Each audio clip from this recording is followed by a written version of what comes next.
Baba, who are the secessionists? Ṣé more different line self-determination àti secession? Baba Lai Mohammed, àwọn ọmọ yín wọ́n ní láti ra ṣí àgbàntara fún yín. Kẹ́ máa fi relax nílé. Before any time Fulani ti yín jáde. Yorùbá nation, this is self-determination. We have determined not to be with Nigeria again. We don't want to have anything to do with Nigeria again. Nigeria ti kùtà now. Can you imagine? Nobody want to partner with Nigeria again. Ilu injustice. Baba, where is Boham Cement? Asaka Cement. Ibeto Cement. Dunlop Tire, da Baba. Where is Michelin Tire? I can remember Michelin Tire. Ìjọra olóyè no one. Ìjọra 7up no one be. Fear ìjọra olóyè. Chido die ba ro báyìí because ṣí ọ̀nà. Obi mama lé wọn káàkiri ni. O want pack e wọ́n ti kó Nigeria. Ṣé Nigeria ìlú kò fún yín ká wá dúró sí.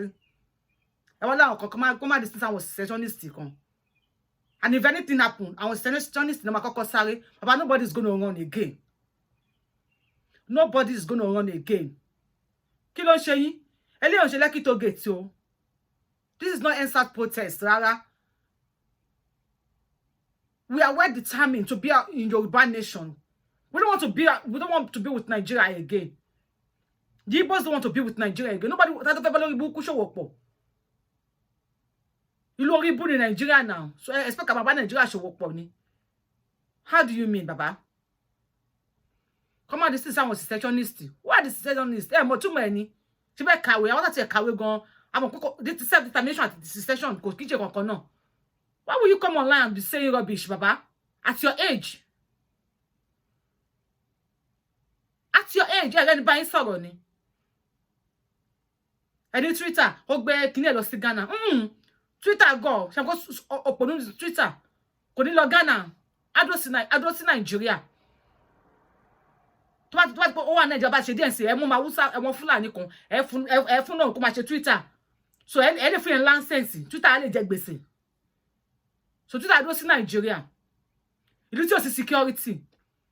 Ìjọ kan àwọn Boko Haram wọ́n wo bí tí Twitter wà. Wọ́n bẹ̀rẹ̀ sí ní yìnbọn, wọ́n pa àwọn ọmọọṣẹ́ Twitter. Wọ́n bomb bí iṣẹ́, àwa wọ gbèsè. Gbèsè tí ó jẹ ní ìlú ẹ̀ kó tó wá sí Nigeria. Ọ̀dọ̀ ní Twitter. Ìlú tí ó sí hospital. Anything else accident dey ṣẹlẹ̀ anytime. Wọ́n gbé Twitter hospital. Wọ́n láwọn doctor ti strike. Tó gbé ìjọba ò sanwó fún wọn. Ṣé pé òpònú ní Twitter á dúró sí Nigeria. Baba ẹ má fún wa lóko tí kò ń ṣe tiwa. We are not secessionists and the world is watching you. If you don't know, the world is watching you. Tẹ́ bá fi mọ̀ pé gbogbo ayé ló ń wo nǹkan tẹ́ ń ṣe, bẹ́ ṣe ń pa àwọn èèyàn, bẹ́ ṣe illuminate àwọn èèyàn. Ṣé ti SAS officer tó lọ sí Canada tó lọ sí Casalium. Ṣé pé wọ́n deny for asylum tó sí. Baba bó máa deny gbogbo yín àtàwọn ọmọ yín nìyẹn. Because ẹni wá lára ẹ sọ pé àbá Nigeria ṣe mọ́. Àwọn kì í ṣọmọ Nigeria mọ́. We are Yoruba people. Amalgamation ti expired in 1914. And how do you expect us to still be in Nigeria? We are determined to leave Nigeria. This is self-determination. Baba, put that into your skull. This is called self-determination, not secession. Even if I'm not as learned as you are, I can go on Google and search for difference between self-determination and the secession. Secession pé you fẹ́ fi gbàjọba. Self-determination wa agitate fún. Ẹ lè rope wa now, ẹ lè rope wa àwọn kì í ṣọmọ kékeré now. Táwa kan bá kàwé nínú àwọn tó agitate fún Odùduwà nation. Ara àwọn tó pé wọ́n kàwé nínú wa. Àwọn sugulu àbí sugulu gangan ó tún jáde láàárọ̀ yìí. Èní on the 20th of April 2021. Ó ní kó máa kà wá. Yorùbá àwọn already ke kà wá o ẹ lọ kà àwọn family ke lọ kà ní north ke mo Baba Lai Mohammed no dání ke lọ kà. Baba you guys just leave us alone. Ani wa tẹ̀wé lè pa gbogbo wa tẹ̀wé lórí ro yín tẹ̀wé lè pa ẹ lè pa wọ́n fẹ́ fi pa gbàjọba lọ́wọ́ Buhari ni wọ́n fẹ́ kí Baba People you can call secessionists are the people that want gba ìjọba without reason.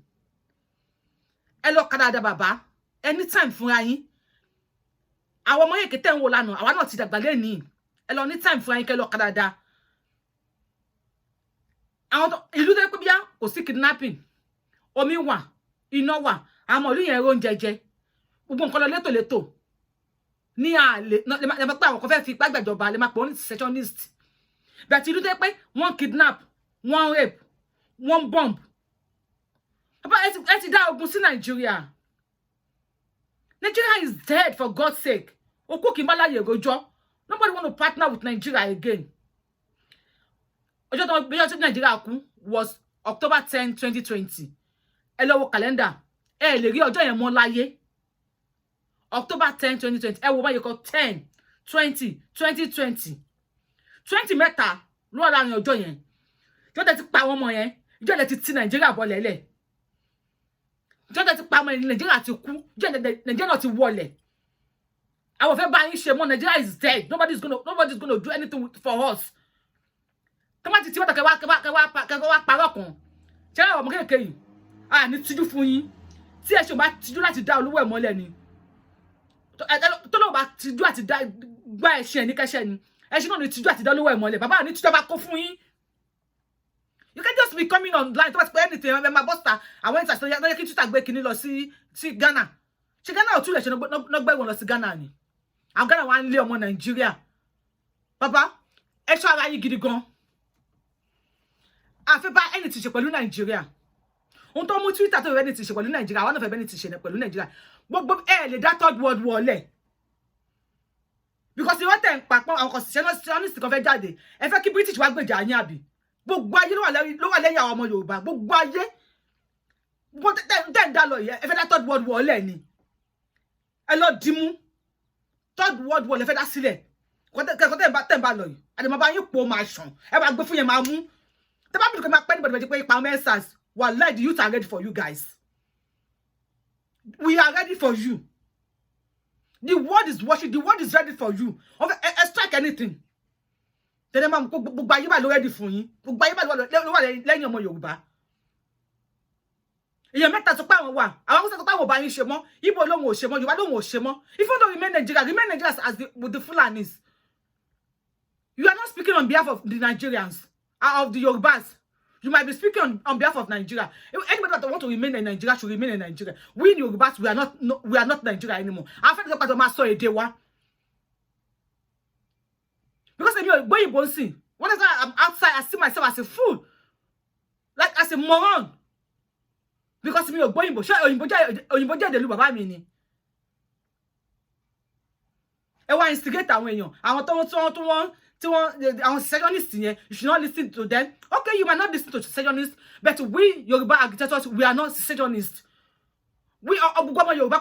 I'm speaking on behalf of Ogbomo Yoruba. We are not secessionists. We are self-determined. Self-determination, Lele. We don't want to be with you. We don't want to beat with you. And the carry about Fulani share, invite our Fulani láti Mali, láti Ghana, láti gbogbo. In the whole world, Nigeria, Nigeria. We are determined to leave Nigeria. We want to country to the master day one. People first so you both say him me fair for you. I want me fair law. Mo fẹ́ sọ Yorùbá. Tí ma gbọ́ Yorùbá, tí government ma gbọ́ Yorùbá. You no da. Àwọn èèyàn kú anyhow. You and so far come and pray. Ìgbàgbọ́ láì ṣiṣẹ́ òkú ni. And we are not fools. It's not your delay. Ben you change minister. La mo yin jẹ honorable. Ben you change minister. La mo yin jẹ governors. La mo no yin jẹ senators. We don't want to be in Nigeria. We are not Nigeria anymore. And Sugulu abisa galato bota don ni pé come back union. You can go to north.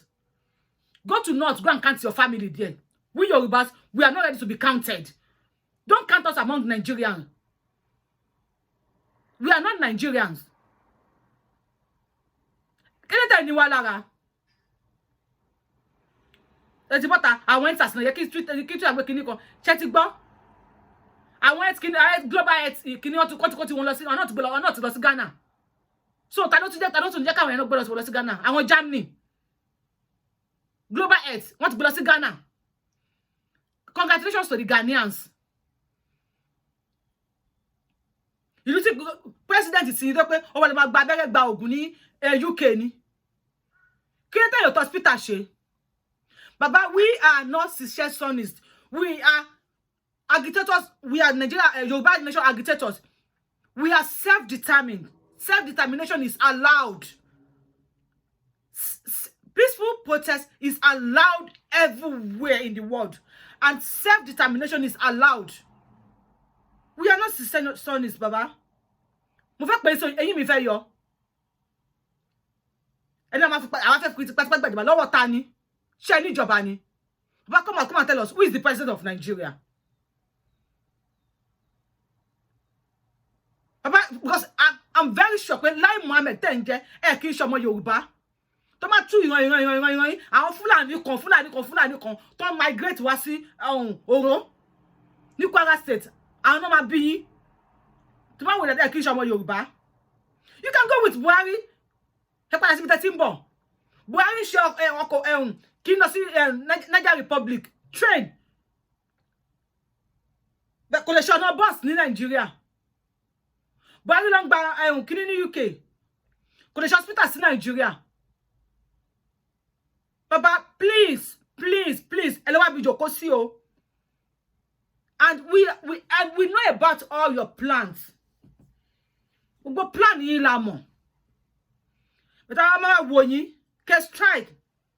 Then you will know that the whole world is behind Yoruba nation and Biafrans. Kódà tó fi àti Germany o, ẹ pé wọ́n gbogbo ayé ló bá yín jà náà. Tí Germany ò bá yín jà ni, if they are in support of you, wọ́n máa ti gbé health insurance, global health wọn, Nigeria náà máa gbé sí. But when àwọn náà ń bá yín jà, wọ́n ti gbé lọ sí Ghana. Kí la America ṣe sí ìlú yín? The whole world, gbogbo ayé ló ń bá Nigeria jà. Ẹ tó lọ́mọ ẹ̀ tí ń bínú sí, ọmọ Yorùbá ò kí ń bá ṣe. Bàbá ẹ dúró láyé yín, àwọn fẹ́ bá yín ṣe. Ẹ dúró láyé. Secessionists and the agitators and the self-determination is not the same. They have different meaning. Bàbá, ẹ lọ sórí Google kẹ́ lọ wò. Ṣé ti gbọ́?